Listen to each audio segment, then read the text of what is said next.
আম্মার ইবনে ইয়াসির রাদিয়াল্লাহু আনহু قال سمعت رسول الله صلى الله عليه وسلم يقول ان طول صلاه الرجل وقصر خطبته مئنة من فقهه رواه মুসলিম। আম্মার ইবনে ইয়াসির রাদিয়াল্লাহু তাআলা আনহু থেকে বর্ণিত, তিনি বলছেন যে আমি রাসূলুল্লাহ সাল্লাল্লাহু আলাইহি ওয়াসাল্লামকে বলতে শুনেছি, ইন্না তুলা সলাতির রাজুলি, নিঃসন্দেহে কোন মানুষের সালাতকে লম্বা করা, নামাজ জুমার নামাজকে লম্বা করা, দীর্ঘ করা, ওয়া কেসারা খুতবাতিহি, এবং তার খুতবাকে খাটো করা, সংক্ষিপ্ত করা, মাইন্নাতুম মিন ফিকহিহি, তার জ্ঞানী হওয়ার পরিচয়। কোন খতিব যদি তার সালাতকে, জুমার সালাতকে লম্বা করে আর খুতবাকে যদি সংক্ষিপ্ত করে, তো এটা তার জ্ঞানী খতিব হওয়ার, ফাকিহ খতিব, আলেম খতিব হওয়ার পরিচয়।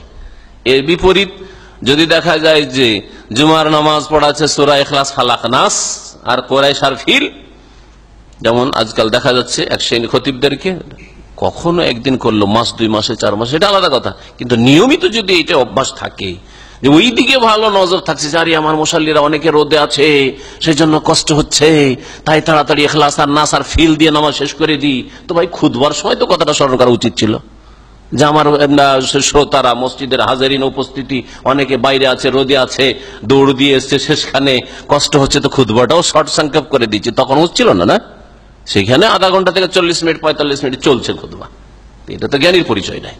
এটা হচ্ছে রাসূলুল্লাহ সাল্লাল্লাহু আলাইহি সাল্লামের উপদেশ যে কোন খতিবের সালাতকে লম্বা করা, সালাত আল্লাহর সাথে বিশেষ সম্পর্ক, খাস তাল্লুক, সুতরাং সেটা লম্বা হইতে হবে।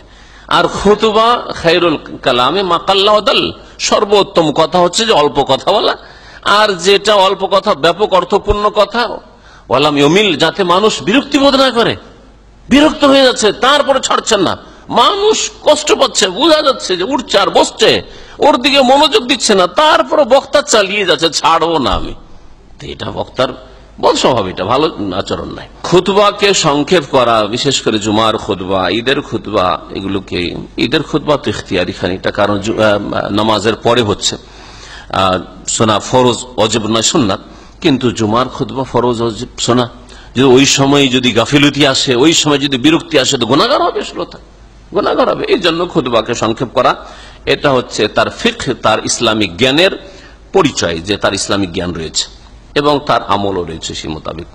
এই হাদিস দ্বারা প্রমাণিত হয় ইস্তেহবাব ও কেসারে খুতবাতিল জুমা, জুমার খুতবাকে সংক্ষিপ্ত করা, আর তার সাথে সাথে যে বিষয়টা শুরু করে সেটাকে সম্পূর্ণ করার চেষ্টা করা। অল্প কথাতে বিষয়বস্তু সম্পূর্ণ করা যেতে পারে। আপনি মেন পয়েন্টগুলি উল্লেখ করে দেন, সবগুলির দলিল পেশ করতে হবে, আর এক একটা ক্ষেত্রে 2-4টা দলিল পেশ করতে হবে, জরুরি নয়, সংক্ষেপে কথা বলেন আপনি। ওয়ান উম্মে হিশাম বিনতে হারিসা বিন নুমান قالت ما اخذت قاف القران المجيد الا عن لسان رسول الله صلى الله عليه وسلم يقراها كل جمعه على المنبر اذا خطب الناس رواه مسلم।